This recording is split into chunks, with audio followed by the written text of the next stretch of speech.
welcome to True Talk with Albert Arguelles. We have a special edition today, Mind, Body, and Soul, with our good friend Luis Iturralde. I've known Luis for over 10 years. We've done some business together, and we've been hanging out for a while. Luis has a very interesting story that I'm really, really excited to bring about.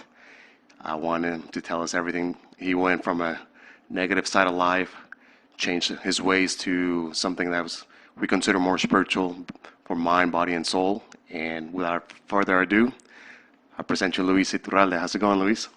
Good, good. Thank you, Albert. First of all, I want to thank you for inviting me over to your True Talk. I've always been wanting to share my story with everyone, and thank you for the opportunity to actually make it a reality. I was living a life of excess for a good while, number of years. Actually started getting into drug dealing as well, and had a prison sentence, 8-year prison sentence that I did. And that was where I actually had my awakening, as you could say, my transformation to the person that I become today, which I consider myself to be more in tune with this world, and a much happier person than I was before.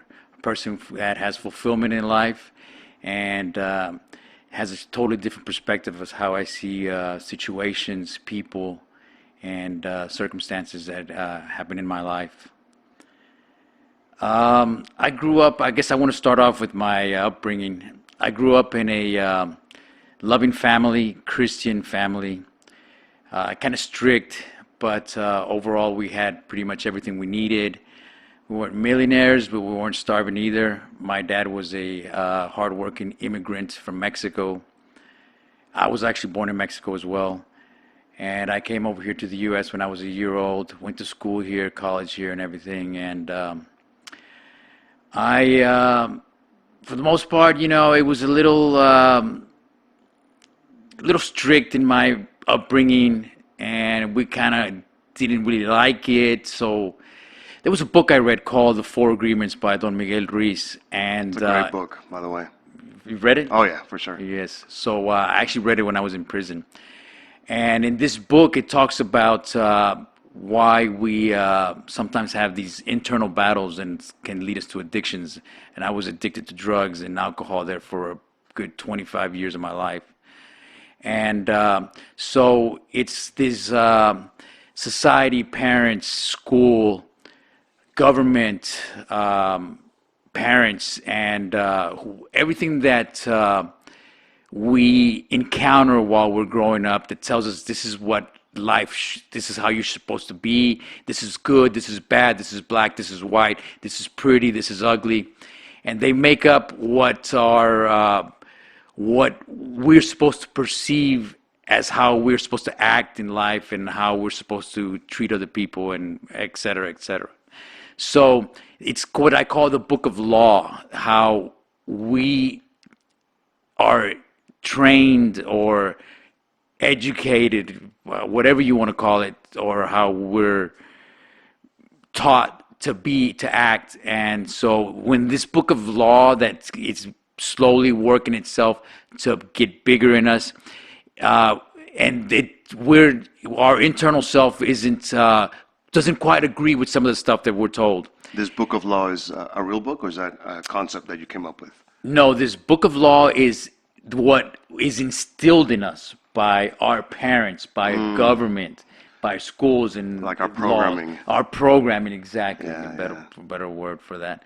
And so this book of law, and we come to the point where we're actually even auto-train, auto-discipline ourselves from what we... So I remember from the book now, I think it talks about a judge. We all have a judge. Exactly. And the judge goes by the laws that we have allowed ourselves to believe, and then the judge will judge based on that. Exactly.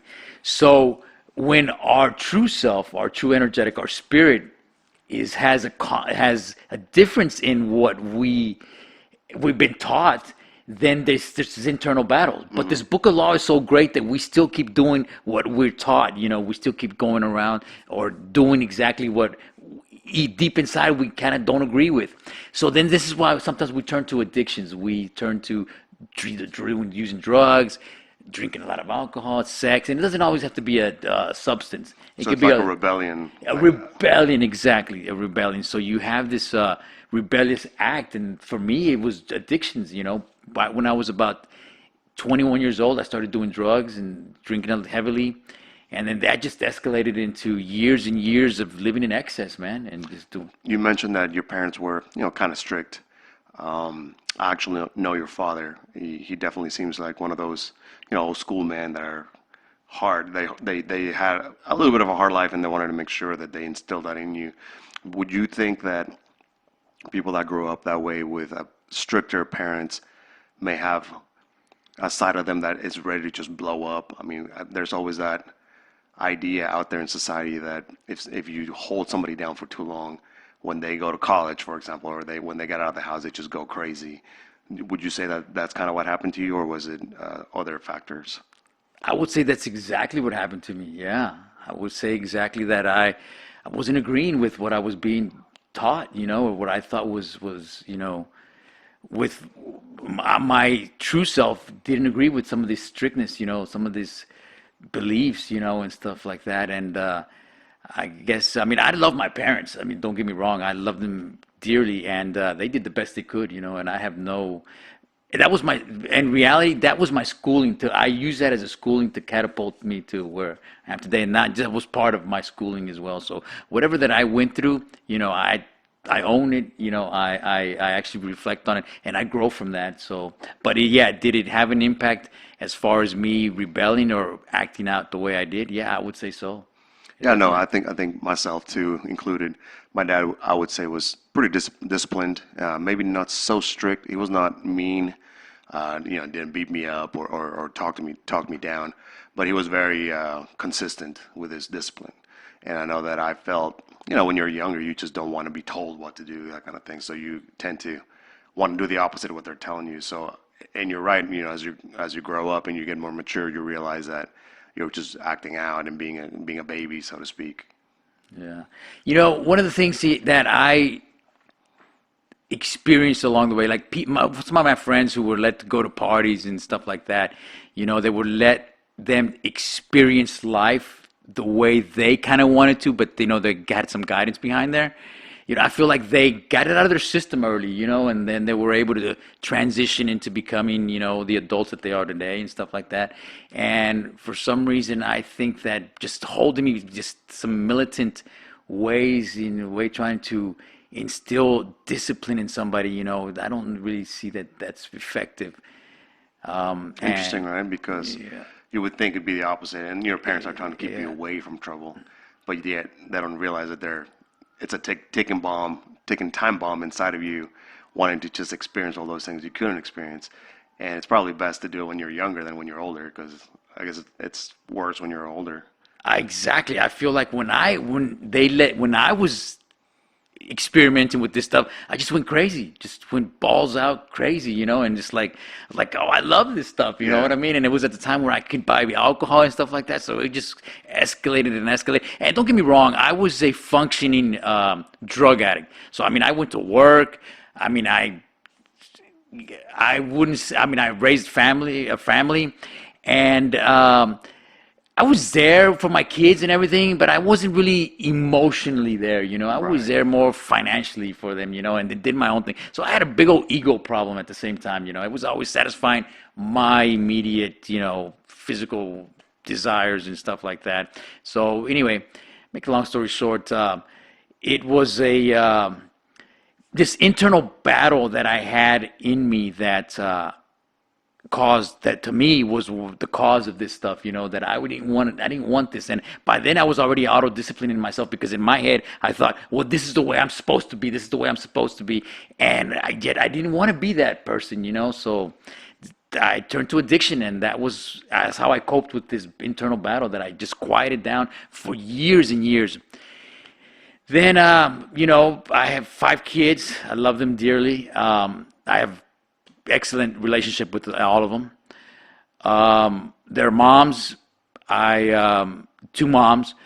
I One of them, I don't really talk to either one of them actually. One of them was Great Mom, which was the first one, Carlo and Anais's mother, and the other one, well, she was I have nothing against her. I mean, I wish her the best, but she was struggling with the same things I was struggling with, and anyway, after that, I was.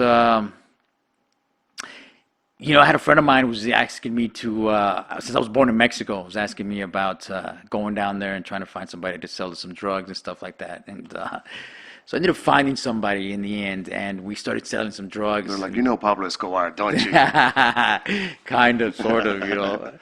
So we ended up getting that set up, and I started seeing the amount of money that was being made, and it was insane. So I kind of got veered off into that, and did that for a few years, and made a lot of money actually doing that. And so, but anyway, after a while, I ended up getting caught, man. I ended up getting caught, and I guess everybody eventually gets caught, huh? Yeah, pretty much, man. I would say it's kind of hard to people don't. There's a lot of people talking going around, Right. people. I mean, by then you probably were doing, bigger amounts, bigger quantities, Yeah. bigger operation, huh? Yeah, it was free back then for me, for my habit, So yeah, it got even worse out of control, man. More out of control. Some of the experiences that I had, man, were wild, man. Down in Mexico and down in California, going to go score and stuff like that. Had I a can few imagine. almost run-ins with the law, man. But Oh. was trying to stay one step ahead of them all the time, I bet that was a hard life too, though. I mean, obviously that eventually had to become. You knew it was coming with part of it. Like they say, it comes with the territory. But were you beginning to have trouble in terms of stress, being able to sleep at night, or was it you were more like, hey, I don't care, this is fun, I'm fine, Honestly, I'm never gonna get caught, I got this. honestly, I didn't really stress out on getting caught, man. I was having a blast. I was in my world at that time, that my reality at that time. I was having a blast. I was partying like crazy. There was problems, but there was money, so there wasn't real. There was some problems eliminated other problems, but it created new problems. But as far as stress, not really. We had it down packed really good, man. So we had a system that was pretty. At that time was pretty bulletproof. But I had somebody end up telling on me, and that's how I ended up getting caught, man. That's So it usually wasn't how from it happens. something that I slipped up on or anything like Yeah. that. So then you get caught and you go to prison. What then? You're in there and it's actually happening. What's your reality at that point? What's your mindset? So none of my family members have gone to prison, and Oh man, so that was yeah, obviously yeah. I mean, most of everybody, was going to school, going to college, graduating. So that drug dealing was really, oh no, this doesn't happen in our family. wow. So it was kind of like, yeah, knowing that I was going to prison, I got caught. I ended up getting a bond probably 3 months, 3 months later, and I was out for a year, and that year was horrific. It was stressful, no sleep. I was trying to sober up, and I couldn't. I was kind of in between, like sobering up and not sobering up, and I still couldn't. Ended up giving them 4 dirty UAs while I was out on pretrial bond, and that just gave me. They hung me on when it came to my sentencing because of that. So they gave you the most sentencing Yeah, they can give you. yeah, they pretty much they gave me they took away 3 points. In this federal system, it works with points. It's a point system. So they took away 3 points for acceptance of responsibility, which really hurt me in the end. But For it was accepting responsibility? yes. If you early on, say for instance, you get caught for something, and early on you accept responsibility. In other words, you save the federal government from going to trial, from doing all this unnecessary court dates and stuff like that. And you say, you know what, I'm guilty of the crime. What is my punishment? What can you give me? So they give you acceptance of responsibility for saving them pretty much time. Oh wow. But Yeah. then that counts against you. If they don't think that I accept the responsibility, then they don't give me those 3 points off. So say, for instance, your sentence is 12 and a half years. You get 3 points for acceptance of responsibility. That'll knock off 2 or 3 years off that sentence. I see. So they take it off those 12 and a half years, and it keeps going down and down, depending on this point system that they give you when you're getting a sentence and stuff like that. They give you a few other things. And anyway, so they didn't give me those 3 points because of, they said I had not accepted responsibility yet because I was still messing with drugs. Oh, I see. That was what their justification was. So anyway, so that year was pretty much hell for me, man. Really hard to wrap my understanding around it, knowing that I was going to be going away. Didn't know for how long, but ended up tying all the loose ends that I had, letting everybody know what was going to happen. And finally, July 31st, 2014, I went in for sentencing. Wow. And sure enough, they gave me 12 and a half years. For 12 and a half year sentence. They took off 2 points for a drug case. At that time, they would give me 2 points. It brought me down to 10 years. So I ended up getting a 10-year sentence. And out of those, you have to do 8.5. You have to do 85% of your time. So I was shocked. My lawyer was telling me I was probably going to go get like a 7-year sentence. Yeah, when I heard 12 and a half, 10 years, and Sounds like it is a lot of time. Yeah, when I walked out of that courtroom and they put me in this little holding thing for my lawyer to come in and talk to me, man, my world just came crashing down, man. When I said 10 years, Yeah. Are you fucking serious, man? That's a whole Damn, decade, I man. never expected 10 years off, but I mean, I knew eventually I could have potentially be in those shoes, and sure enough, I was. I never thought it was going to be that amount of time, but I was. Wow. So from there, I went back to a holding. This was all in Atlanta, Georgia. That's where I originally caught my case. So I was doing I had to go to court. Every time I would go to court, I'd have to fly to Atlanta, come back to San Antonio, and this and that, and anyway, back and forth for court dates and stuff like that. So when I finally got sentenced, they left me in there. They took me to their holding facility before you go to a federal transfer center, which is where they start doing your process and going on what prison. I was in there with Gucci Mane. I got to meet him though. Who? Gucci Mane. Who's that? He's a rapper, hip hop artist. Oh, really? Yeah, Okay. yeah. Right on. Yeah. So then there you are in prison, and obviously, when did you, or how long did it take you for you to, I guess, get back to your baseline, so to speak? And what turned you into being more curious, or even going headfirst into, spirituality and learning about how to turn your life around at that point? I mean, did you have a come to Jesus moment? Did you try religion, or were you more interested in that, like the spirituality path? So when I finally ended up in prison, and the first 4 years were kind of like still. Like I was still coming off the streets drinking. There was some alcohol there, so I'd drink, a few times in there, and I was still kind of had my old ways. I'd go to their church thing their service that they had there. I'd go there every Sunday and stuff like that, and it was nothing real. Still had my old ways, my old habits still there when I was still in there. And it wasn't until I got in trouble and I got sent to the low that I finally started snapping in. This was 4 years after I had started my original prison sentence in 2014. This was in 2018, and it was then that that I've had enough. That I really said, there's got to be something more to life than just this. This is whacked. This isn't a life.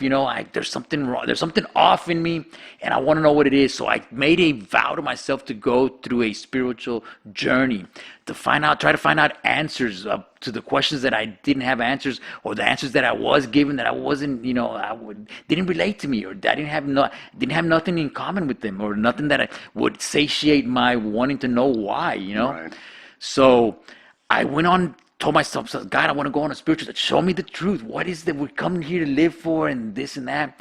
And so from there, it just like everything started to my intention, my will, my desire was so strong that everything started to align. The people that I needed to meet, the books that I needed to read, the stuff that I needed to know just started revealing itself to me. And for first, I remember the very first time I was doing some yoga in the yard, and some older man came up to me who was a Orthodox Jew, and he was actually my first teacher to lead me on to the truth of the path that I am today.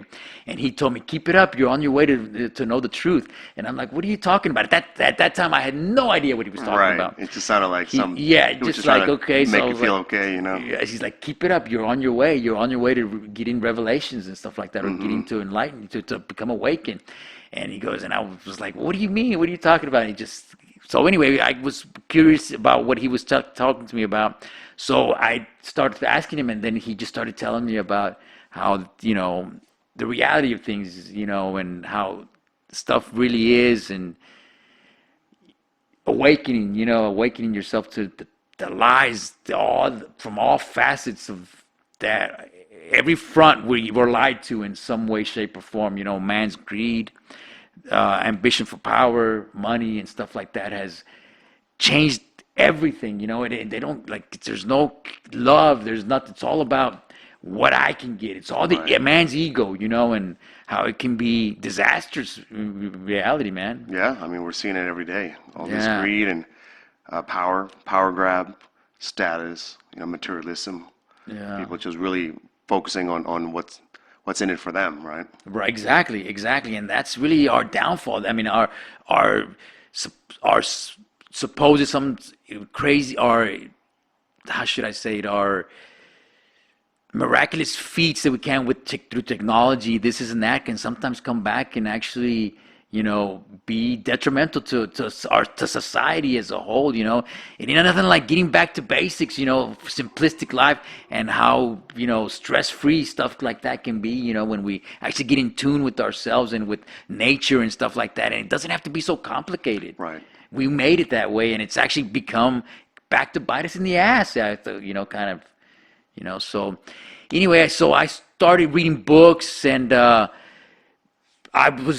became physically active right off when I started my prison sentence. So in 2014, I was exercising already, and exercised through my whole bid. And so when I went back into, so fast forward to 2018, I kept my working out even harder, trained hard, started getting into fasting. Then I started getting into mindfulness, and that was when I started really truly understanding the ways, and becoming or more, I should say, more living like on a higher consciousness now, and Yeah. seeing things through a different lens, or having a different perspective of life. And my life just became peaceful at that time. And now, although I was incarcerated, I was for the first time free in my life. And that's hard to say, but very true. Yeah. Unless you experience it. Go more into that. What do you mean by that, and how does that feel, and how do you think you achieved that? I mean, obviously, you achieved that by what you're telling me, but maybe any exercises or anything you can share with the audience that would help somebody get to that point where, even though everything's chaotic around you, you can still feel peace within that. Well, it's inner work is what it boils down to, and learning to look inside through mindfulness, and having to unshackle yourself, unchain yourself. These borders that have been put up in our minds, these phobias, all of that. When you start releasing yourself from all of that, is when you start actually becoming free, and How do you release yourself from that? I did it through a lot of, mostly through breath work. I did it through breath work, where we actually go into through shamanic breath work, shamanic breathing, holotropic breathing, or breath therapies through, as well as that. Kind of you go in and try to, it's kind of like you go on a trip, man. Yeah. Yeah, through breath work, you bring your body to a state where it heals traumas, and or unchains you from these stuff that you were scared of, or whatever. So while you're going through the breathing exercises, are you visualizing this, like what happened? Like, do you think about your traumas, for example, and then you breathe them out kind of thing, or are you just letting the process do it itself by itself on its own? Honestly, as far as through my life, I never really had any real serious trauma. I've almost drowned one time. My dad saved me, and I think that was the most traumatic experience I've had in my life. I was never abused in any way, um, but I've that was probably that right there. I had fear of speaking in public, and through high school, I was Most people do. yeah, I was afraid, man. I was just fearful, man, of that, and that was one of my craziest ones. And I'd fear, fighting and stuff like that, which I guess everybody does. But I had it to a point where it was like really intense, man. And so those were pretty much my traumas right there. And always an overthinker. Always, my mom was always one of these persons that, and I think she instilled that in me, where, oh, if you do this, well, this can happen to you. And she created like it's being. I mean, maybe it can happen, maybe it can't. But you want us to worry about it now when it hasn't even become. She was a warrior. Yeah. So Or I guess she would just think of the worst outcome. exactly, and then don't do that because this can happen. Don't do that because this can happen. And that, I guess I kind of had some of that in me. And so those were kind of the things that I was trying to overcome, And through inner work, looking within, and through these breath exercises, I was able to kind of free myself from all this stuff. And it wasn't so much that I breathe in and I breathe it out, but in a way, yes. Yeah. But for the most part, once you go into this like trance-like state through the shamanic breathing is what I did the most, and I would do those once every Saturday, and that it just took its own. You went in yourself, and it kind of just drove for you, and you just kind of went in and did this, saw things, felt things, messages and stuff like that, and it kind of just started working in me and dissolving me of all these, like I said, these chains, these shackles, these borders that I had made, these imaginary things in my mind that were so true to me in my life, so realistic in my life, Your beliefs. Exactly. It's stuff that happened when I was a kid, how I was, whatever I came across and whatever was taught to me. You were still carrying that with you. Exactly, carrying with me. And it's not until you do this inner work that you start releasing all this stuff and start getting rid of it, Yeah. And that's pretty much how I did it. And when I came out of prison finally in 2022, I was a totally different person, right now, what success for me in my life is when I have love for everyone, when my truth is always, spoken, and I have music in my heart. That to me is success. If I have money, I welcome it. If I don't have money, I welcome that life. As long as those three things are at the forefront, I'm happy, and Nice. I feel successful, and I feel great, and that's exactly where I am in my life right now. That's awesome. I mean, obviously, you put in the work. You went through the motions of dismantling the old beliefs, the old you, and now you come to this place. So now that you obviously came to me to talk to me about this, and you want to pass that on, what are your plans? What's in the future for you? So I have a platform. I have a social media. I have an Instagram account, and I have a YouTube that will post. Albert will probably post here on the screen. And what I want to do is I just want to share with people the experience that I had, and it's called mind, body, soul development. And it's when you work on these areas of your life that you can actually maybe.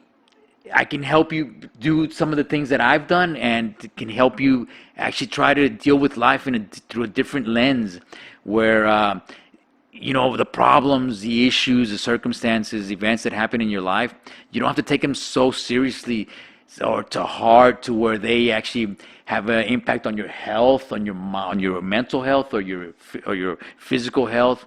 So I'll take you through working out. I mean, physically working the body out. I start there, and I've put my body through a lot of training and a lot of uncomfortable training as well. And but when your body's on point, when your mind's on point, and your spirit's on point, you're pretty much indestructible, man. There's nothing that life can throw at you that you can't handle level-headed, without having an emotional roller coaster. Right. Emotional outbursts, Exactly. rage and uncontrollable Yeah. emotions and stuff like that. Stress that has you turn to addictions, overeating, gambling, whatever it may be, or taking it on the kids, on your family, having you and your spouse fighting all the time, and for financial problems or whatever it is. All that stuff is, you know, if you saw things differently, you wouldn't be affected by this stuff. Exactly. A lot of it is perspective. Exactly. But you have to have the right programming, the new programming to do that. So you'll be working on a lot of that kind of stuff, mind, body, and soul. Exactly. At the same time. Very cool. So you have a workout facility at your shop. So we'll be making some videos where you'll be showing people how to do the routine that you do yourself. Exactly. One of the first things I did was I made sure that I'm still gonna work on my mind, body, soul after prison. So I put like a little home gym in the back of we have a shop. So we made a room, and I put got all this exercise equipment and set it up for that. And hopefully getting a freezer in there, doing some ice baths or cold plunges in there, and that's kind of like what I'll do for what I do for a mental fortitude. That through fasting, a couple of other stuff that we do. I'll take you along the other way to teach you that, and then lastly, and most importantly, is learning to sit still, learning to go through do mindfulness exercises, meditations, and stuff like that.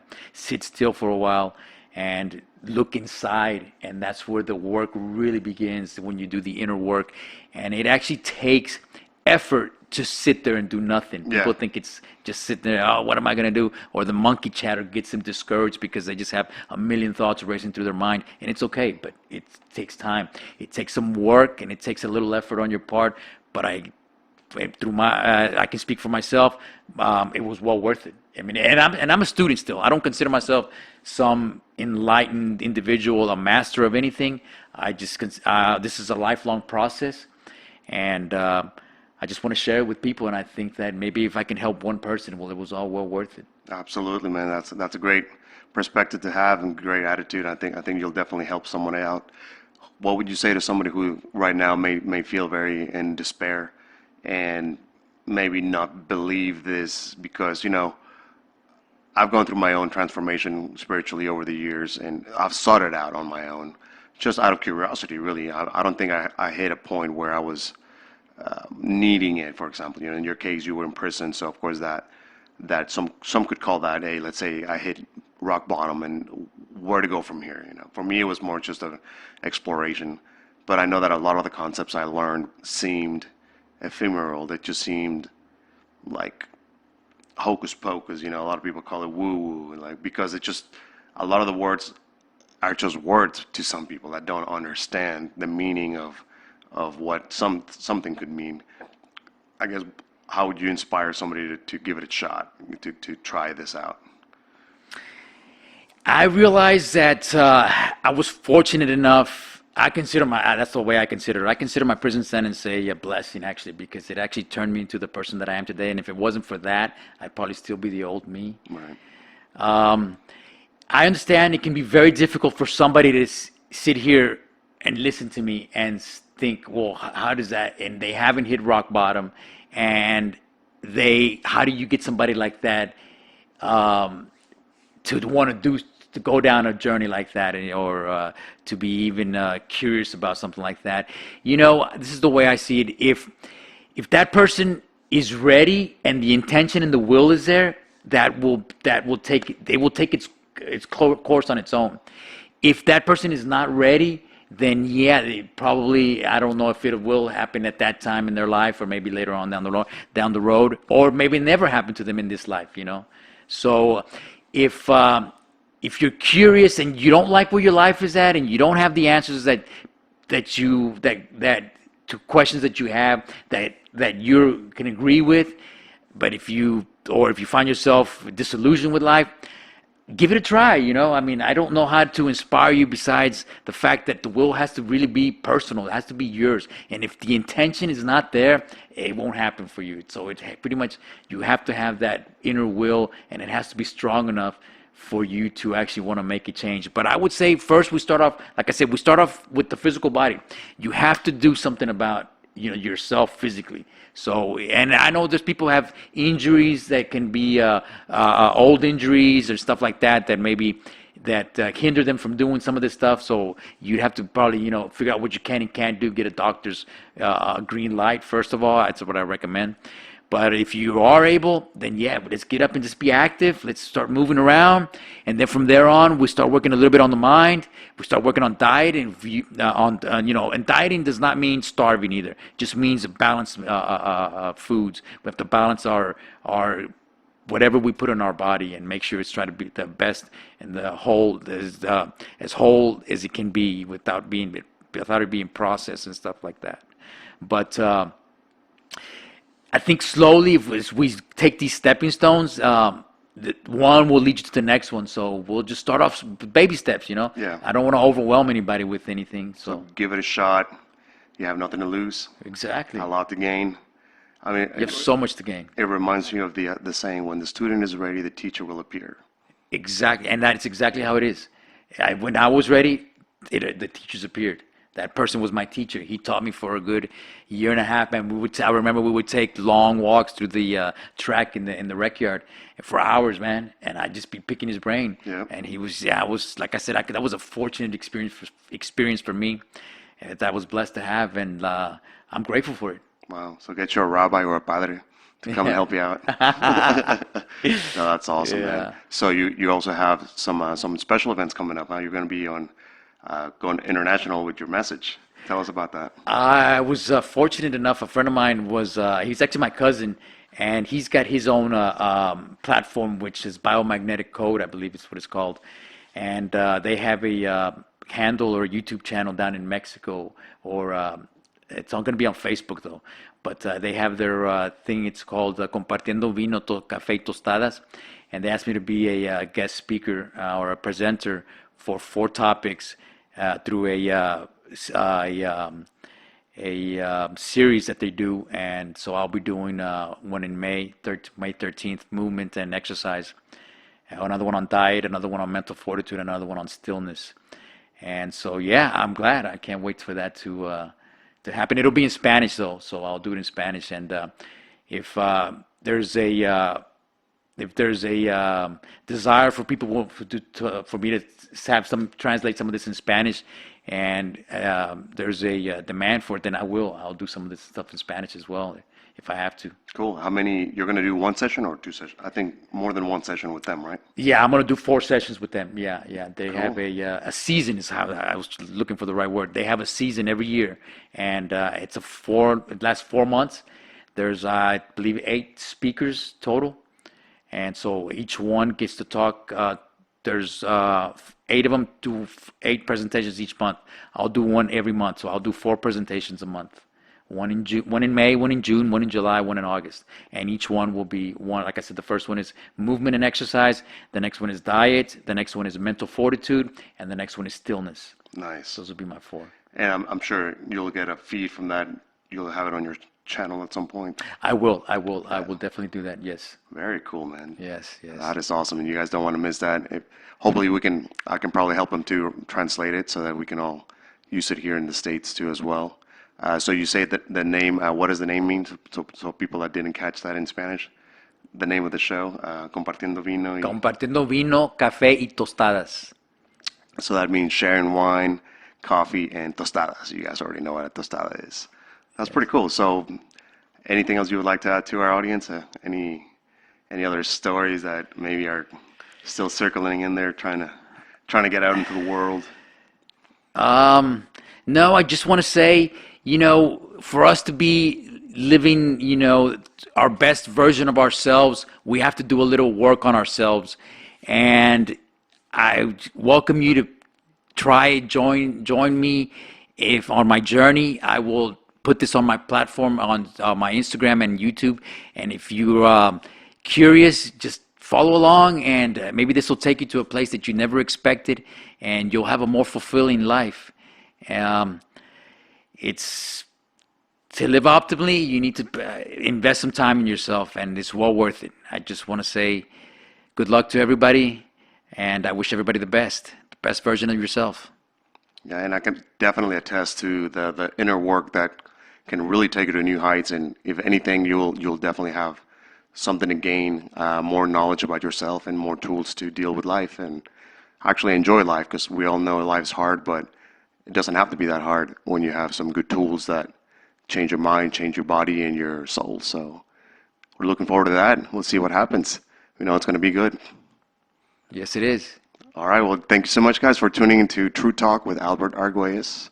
This was Luis Iturralde, and we'll put some of the information out there at the bottom. You'll see. Don't forget to like and subscribe to our channel. We're going to have so many more things happening, bringing all kinds of experts into this channel so that we can share all the good news. We'll see you next time.